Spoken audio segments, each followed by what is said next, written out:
വരുമാനം എന്ന് വന്നുകൊണ്ടിരിക്കുന്നത് മാത്രം നമ്മളൊരു കാര്യത്തിൽ ശ്രദ്ധിക്കേണ്ടുള്ളൂ. പലവട്ടം ലീഡേഴ്സ് ഇങ്ങനെ കൊണ്ടുവരും, 10 വട്ടം 15 വട്ടം 40 വട്ടം കൊടുത്ത് മുതലാവോ? മുതലാവാൻ ഒരു ചോദ്യത്തിന് ഉത്തരം കണ്ടെത്തിയാൽ മതി. നമ്മൾ ഉള്ളടത്ത് നമ്മളില്ലാതായാൽ വരുമാനം വരുമോ? ചോദ്യത്തിന് ഉത്തരം ഉണ്ടോ? ഞാനുള്ളടത്ത് ഞാനില്ലാതായാൽ പിന്നെ വരുമാനം. ഞാനിന്ന് മരണപ്പെട്ടാൽ ഞാൻ എൻ്റെ വീട്ടിൽ ആരാ വരുമാനം തരാം? 10-14 ദിവസം അടിയന്തര പരിപാടി പറഞ്ഞിട്ട് 7-14 കഴിഞ്ഞു പോകും.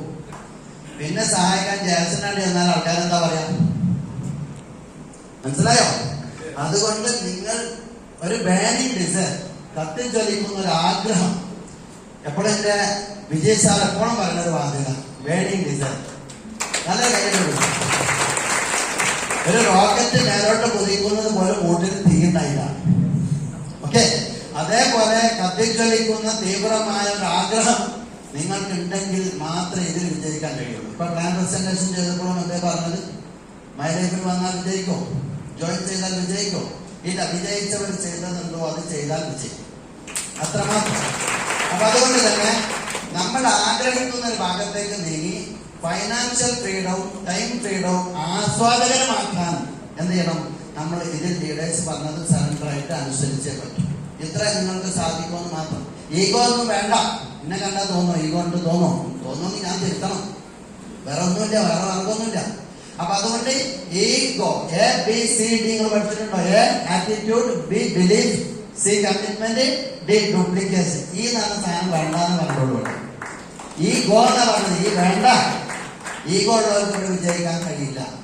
അതുകൊണ്ട് എനിക്ക് നിങ്ങളോട് പറയാനുള്ളത്, എല്ലാ നിയമങ്ങളും നമുക്ക് അനുകൂലമാണ്. ഇന്നിവിടെ SDOന്റെ ഒരു പരിപാടി ഉണ്ടായിരുന്നു. മലപ്പുറം ജില്ലാ ഭാരവാഹികളെ തെരഞ്ഞെടുക്കുന്ന പരിപാടി ഉണ്ടായിരുന്നു.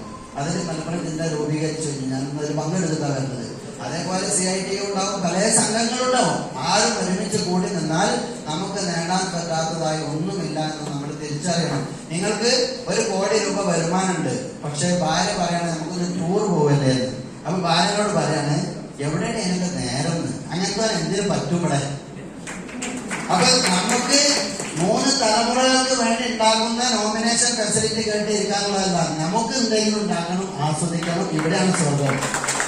3 തലമുറ പിന്നെ വരും, അവരെ ആസ്വദിക്കുന്നതാണ് എനിക്കല്ലേ ചെയ്യേണ്ടത്. ഞാൻ തന്നെ ഇതൊക്കെ ആസ്വദിച്ചിട്ട് തന്നെ ഇവിടുന്ന് പോവുള്ളൂ. ഓക്കെ, എല്ലാവർക്കും അത് കഴിയട്ടെ.